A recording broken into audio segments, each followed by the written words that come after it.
Hey everyone, hope you guys are doing very well. So इस video में हम करने वाले हैं unit number 3 of partnership act. Hopefully पहले वाली वीडियोस आपने देख ली होंगी और इसमें आपको कोई भी डाउट नहीं होगा. So let's jump to unit number 3 without wasting any more time. So first of all give me an answer that whether the registration of firm is compulsory. क्या फर्म को रजिस्टर करवाना कंपलसरी है? Yes और no? Definitely no. It is all about optional. अगर firm चाह रही है तो वो अपने आप को रजिस्टर्ड करवा भी सकती है. अगर फर्म नहीं चाह रही है तो उसको रजिस्टर्ड करवाने की कोई भी नीड नहीं है. So the registration of the firm is whole optional.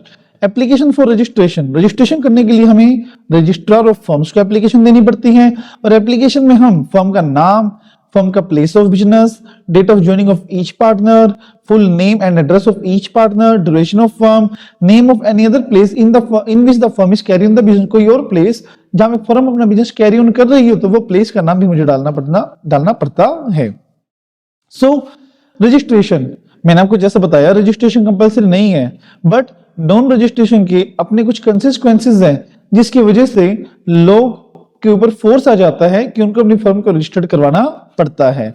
और आरओएफ को हम एप्लीकेशन सेंड करेंगे और अगर वो एप्लीकेशन से सेटिस्फाइड हो गया तो वो फर्म को रजिस्टर्ड कर देता है. Late registration. अगर लेट रजिस्ट्रेशन हमने करवाया है, मतलब कुछ साल तक हमने अनरजिस्टर्ड फर्म ही कैरी आउट करी है, तो 100 रुपीज पर ईयर की पेनल्टी उसके ऊपर लगाई जाएगी. Then consequences of non registration. एक ऐसा मेथड है, एक ऐसा तरीका है, मतलब जो रजिस्ट्रेशन करवाने के लिए फोर्स करता है, दैट इज उसके कंसिक्वेंसेस. मतलब जो उसके कंसिक्वेंसेस या फिर अफेक्ट है वो इतने ज्यादा मतलब डेंजरस है कि फर्म को ना चाहते हुए भी अपने आप को रजिस्टर्ड करवाना पड़ेगा.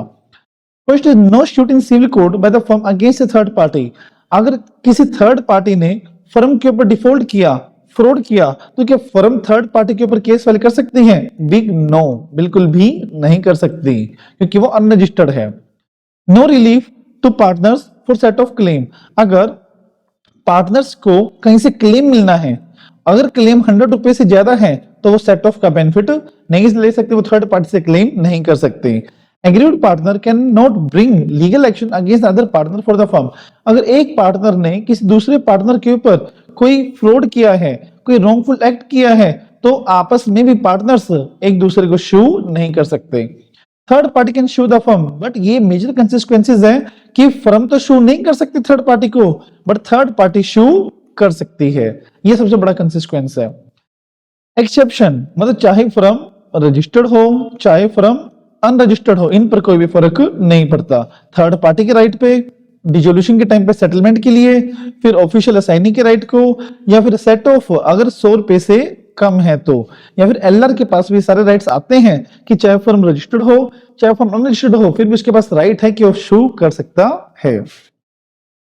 The should may be maintained by the firm which is registered and person suing had been shown as a partner in the register of a firm. ये चीज आपको ध्यान में रखनी है.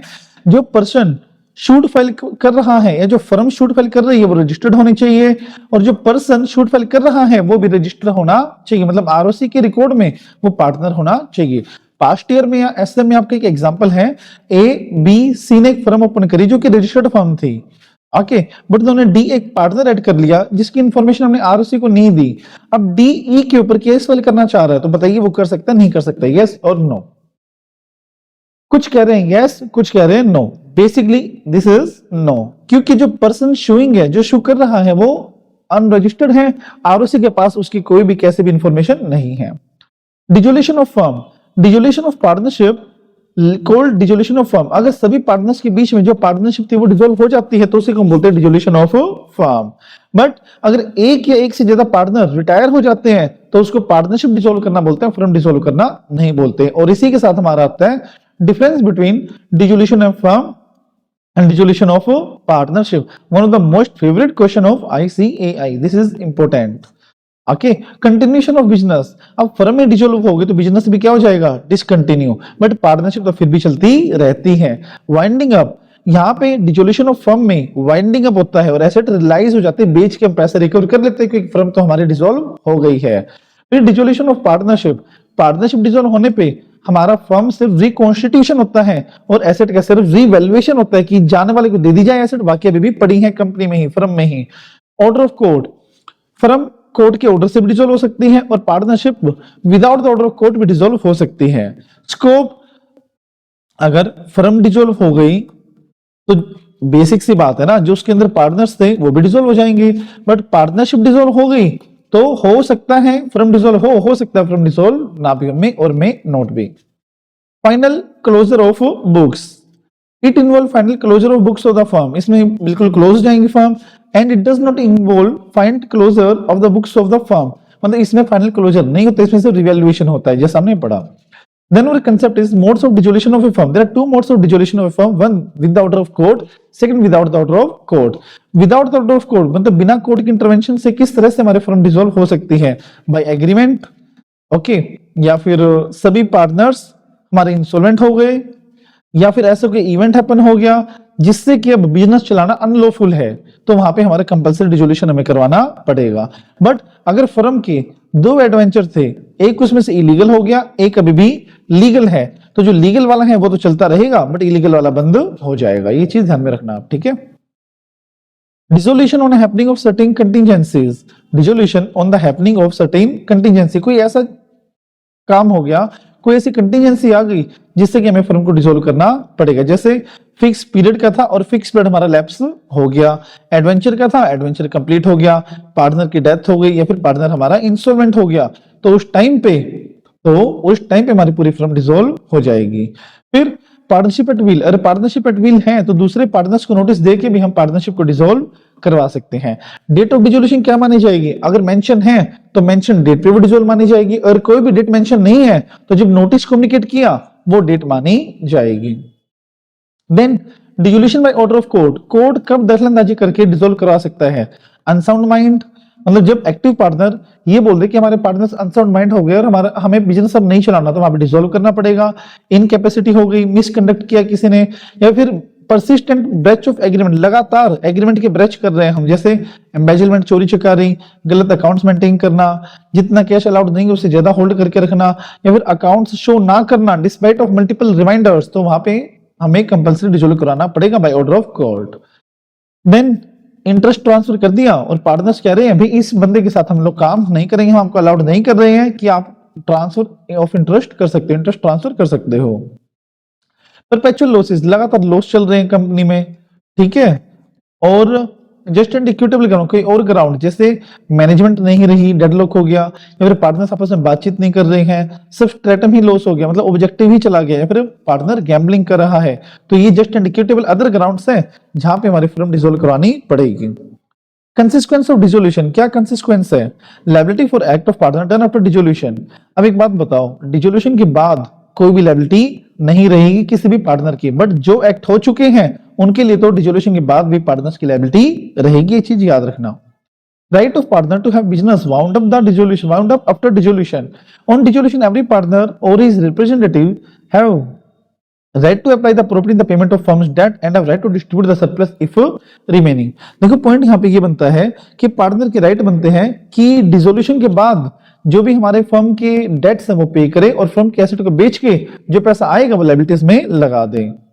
Continuing authority of partner for the purpose of winding up, जितने भी partners हैं उनकी कंटिन्यूइंग अथॉरिटी है कि वो ट्रांजैक्शंस को कंप्लीट करे जो चालू हो चुकी हैं बट अभी तक एंड नहीं हुई है, उनको एंड करे और फिर अपनी फर्म को डिसॉल्व करवाए, ये हमारा कंटेंट है। उसके बाद firm will not be liable for the act of a partner who is adjudicated as insolvent. अगर कोई पार्टनर हमारा इंसॉल्वेंट हो चुका है तो इंसॉल्वेंसी के बाद कोई भी लायबिलिटी नहीं रहती है, okay. But date of insolvency तक वो पार्टनर एसेट के लिए लायबल, एसेट उसकी फर्म की लायबिलिटी के लिए लायबल रहेगी। देन और last and most important question is mode of settlement of account. पूरे इंट्यूशंस हैं, चांसेस हैं इस क्वेश्चन के आने के।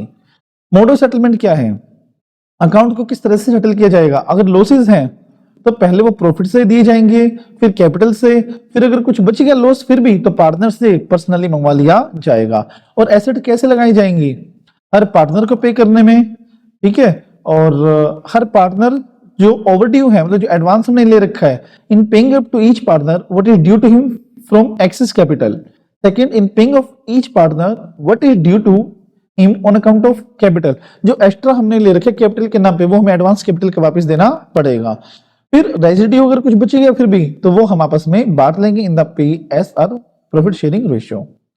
Then last topic is payment of firm debts and separate debt. The property of the firm shall be first applied to payment of debt of the firm, and if there is any surplus remaining, then share of each partner shall be applied to the payment of his separate debt.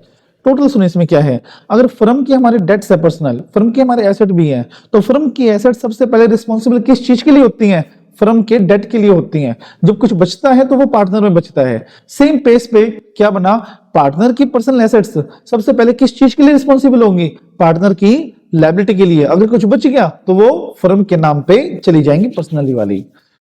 Okay तो ये थी हमारी unit number 3 और इसी के साथ हमारा पूरा होता है इंडियन पार्टनरशिप एक्ट 1932। इस पूरे चैप्टर में अगर आपको कोई भी कैसा भी डाउट हो, छोटे से छोटा आपको डाउट हो, तो आप मुझे कॉल कर सकते हो, मैसेज भी कर सकते हो। और अगर वीडियो अच्छी लगी हो तो please do like the video, comment the video and don't forget to subscribe the channel and stay tuned and stay focused. Exam बिल्कुल आ ही गए हैं। मैं लो की स्ट्रेटेजी भी डालूंगा कि 3.5 डेज में कैसे प्रिपेयर करें, सो दैट आप उसको सही तरीके से विद इन 3 डेज आप 3 to 4 रिविजन्स अपनी कर पाओ। Yes it is possible, 3 to 4 revisions in the 3.5 day. Okay उसके लिए आपको अपडेटेड रहना पड़ेगा और अपडेटेड रहने के लिए आपको चैनल को सब्सक्राइब करना पड़ेगा। So bye bye, see you in the next video.